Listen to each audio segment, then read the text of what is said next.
Is this the best farm success story or farm diversification success story ever? I think it is, and I'm going to tell you why. Now this is the story of William Chase, who was a struggling potato farmer based in Herefordshire, who managed to turn the humble spud into £40 million worth of value. And he didn't just do it once, he did it twice. There are so many reasons why I love this story. First and foremost, I love the products, both Tyrrells and Chase Distillery. And I love the brand that they've been able to create around them and the Britishness associated with it. I love the entrepreneurial spirit that William Chase shows. I love the fact that it's to do with farming and their ability to diversify. And as you find out in the story as well, I love the fact that they were able to stick it to one of the big supermarkets. So for those of you who don't know the story about William Chase, here's my take on it. Now, William Chase was born and brought up on the family farm in Herefordshire, which was called Tyrrells Court. And when his dad retired, he actually bought the farm off his dad at the age of 20 and started growing potatoes.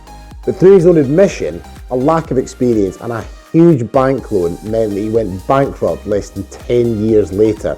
And the bank took hold of the land, but he managed to retain hold of the house and the steading. Now, in an effort to try and make some money, he started trading potatoes, effectively buying from farmers and selling to supermarkets and other companies, including kettle chips. And it was here that he got the idea for Tyrrells. He started Tyrrells in 2002, and by 2008 he sold the business to a private equity company called Langham Capital for £40 million. So the humble spud created quite a lot of value.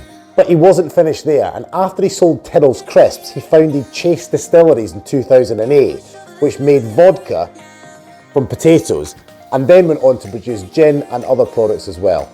And he sold that in 2021 to Diageo for an undisclosed sum.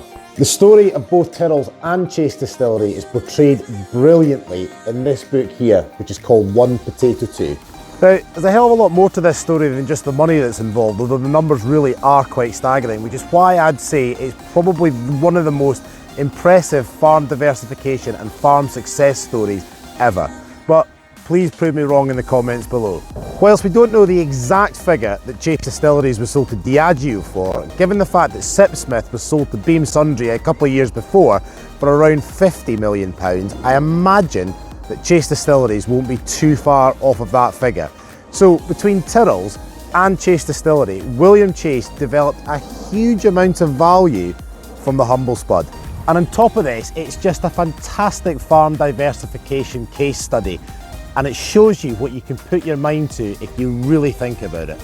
Not everyone is going to be able to achieve this level of success, far from it, but it does show you what is possible when you put your mind to it. William Chase had an amazing knack and ability to spot trends very early on and jump on them. Firstly with Tyrrells at the turn of the millennium with artisan crisps, and then secondly around 2007-2008 with Chase vodka and the rise of craft spirits and craft beer. It's not everyone that can do that, but it does show you what is possible. He also had an amazing ability to generate a story and a brand around a product that was a commodity, i.e. the humble potato, and that helped him massively to generate the value that they did when they sold out both Tyrrells and the Chase Distillery. Now, there's a great little story about how they were able to get one over on Tesco when Tesco decided to buy their products not from them directly but through a third-party wholesaler and sell them in store at a discounted price. Now, William Chase thought this was unacceptable, so he managed to get them delisted from Tesco. And the papers and this media picked up on this, thought it was a fantastic story, and gave them a huge amount of brand awareness. So what can we learn from all this? Well, firstly, it shows the power of diversification. Had William Chase continued to be a potato farmer and sell to the supermarkets, he wouldn't be in the position that he is now. Now, granted, a lot of that was forced on him due to the bankruptcy and losing the farm, but that made him take a step back and look at other opportunities to diversify and get out of selling to the big supermarkets. Secondly, it demonstrates the power of being able to create a brand. He effectively turned a commodity, the potato, into a huge amount of value by creating a brand, marketing and story behind the product itself, and that shows that it is incredibly powerful if you're able to do that. And the third thing that the book demonstrates is that the supermarkets have been screwing farmers on price and the supply chain on price for decades. Tyrrells was started in 2002, and William Chase knew long before that the price pressures that farmers were under from the big supermarkets.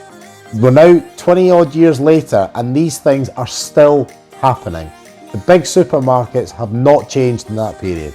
So the big lesson here is to change yourself and your business. If you are not happy in the price that you're getting, take a step back, look at other options, diversify out of selling to the supermarkets, and create a brand that can drive real value for both yourself and your business.